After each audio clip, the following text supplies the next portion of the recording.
पढ़े नहीं तो पढ़ लो एक बार दोबारा। इसका पहला वाला पॉइंट तो हम लोग करने गए थे तो लोग नहीं ना पाए घर। ठीक। अब दूसरा पॉइंट पहला वाला होने के बाद ही दूसरा हो पाएगा। तीसरा, साहब खमरिया ग्राम की पुरानी बस्ती को मूलभूत सुविधा सुनिश्चित करने के लिए साहब बोले इसको कराएंगे। हाँ। 6 साल पहले बसी थी बस्ती। कब से नौकरी कर रहे हो आपको सुंदा में? हमें 10 महीना हुआ है। तो आपको जानकारी नहीं होती, तो जानकारी उसको बुलाओ, आपको नॉलेज नहीं है इसके बारे में। 11/5 की चिट्ठी है आपके पास? हाँ। क्या किया इसमें? देखें उसमें हम लोग पहला पॉइंट जो है घर का नापी करने गए थे। हाँ। तो लोग नापी नहीं कराए, बोले बाद में कराएंगे, पहले नौकरी तो करिए। हाँ। तो नौकरी के फाइल में सब मूव है ऑफिस में। कितने साल से मूव? कोई टाइम टेबल है उसका?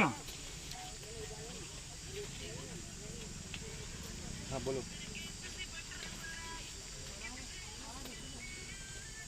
ठीक है, थोड़ी देर में करें बात, बाद में थोड़ी देर में हम फ़ोन करते हैं। हाँ ठीक, थोड़ी देर में हम करते हैं फ़ोन। एक दिन से बात कर रहे हैं साहब से बात करके हम आपको बात करते हैं। बाद में सीएमडी हुए जो डायरेक्टर टेक्निकल थे, संतोष नहीं पाल नहीं, पुराने रेड्डी, नहीं यार वो अरे जो गोपाल सिंह थे, और आपके वो डायरेक्टर पर्सनल थे। जब त्यागी साहब कलेक्टर थे उस टाइम मीटिंग हुई थी कलेक्टर ऑफिस में, हमने पूरी खदान बंद करने का आह्वान किया था। क्या पालन किया बता दीजिए आप? ऐसी सेल की जवान जो है वो पक्की नहीं है। ग्रामीण इसलिए आपका विरोध करते हैं। अगर आप लोग जवान के पक्के होते, लोगों को रोजगार देते, प्रॉपर मुआवजा देते, तो कभी ये समस्या नहीं आती। देखिए, ऐसी सेल के जीएम और उनके जो अधिकारी हैं वो प्रशासन और पुलिस की आड़ लेके यहाँ ग्रामीणों के साथ कुठाराघात कर रहे हैं। मुझे जानकारी मिली, मैं एक शादी के समारोह में आपका पूना गया हुआ था, तो मैंने जीएम को स्वयं फ़ोन लगा के कहा था उनके डायरेक्टर को कि यहाँ इस प्रकार से ग्रामीणों को तंग न किया जाए, और मैं 2-3 दिन बाद आऊँगा, उसके बाद बैठ के चर्चा कर लेंगे।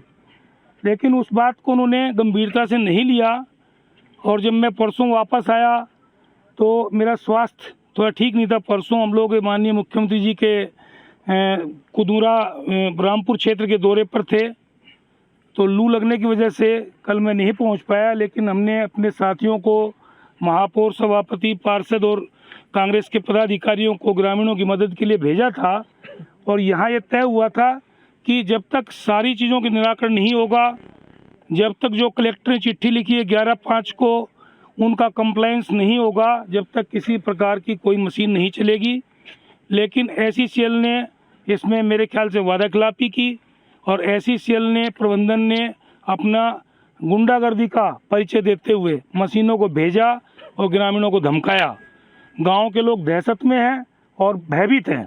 तो हम लोग चाहते हैं कि हमारे प्रदेश में जो अभी हमारी सरकार चल रही है, माननीय मुख्यमंत्री भूपेश बघेल जी के नेतृत्व में, किसी प्रकार के गांव के लोगों के साथ कोई कुठाराघात न हो, किसी प्रकार से उनके साथ किसी प्रकार की जोर जबरदस्ती न हो, किसी प्रकार की गुंडागर्दी न हो।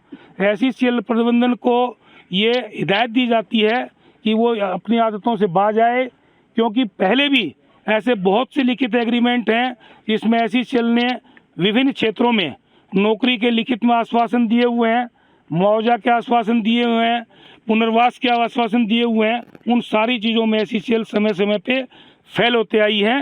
लोगों की उम्र निकल गई, लेकिन आज तक उनको रोजगार नहीं मिला।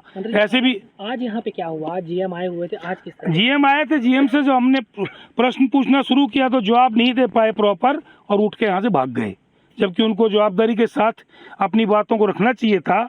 जब मैंने उनसे पूछा कि 11 तारीख को जो कलेक्टर ने चिट्ठी लिखी है ग्राम खमरिया के बारे में, तो उसके बारे में आपने कोई भी एक भी काम पूरा किया क्या? ये 6 बिंदुओं की चिट्ठी है, इसमें एक भी काम को उन्होंने अभी तक पूरा नहीं किया। तो ऐसी कौन सी इमरजेंसी है, ऐसी कौन सी जल्दी है कि यहाँ ग्रामीणों की ज़मीनों को लूटना चाहते हैं? और जिस पर्पज से ज़मीन ली गई थी 1960 में, स्वयं जीएम ने बताया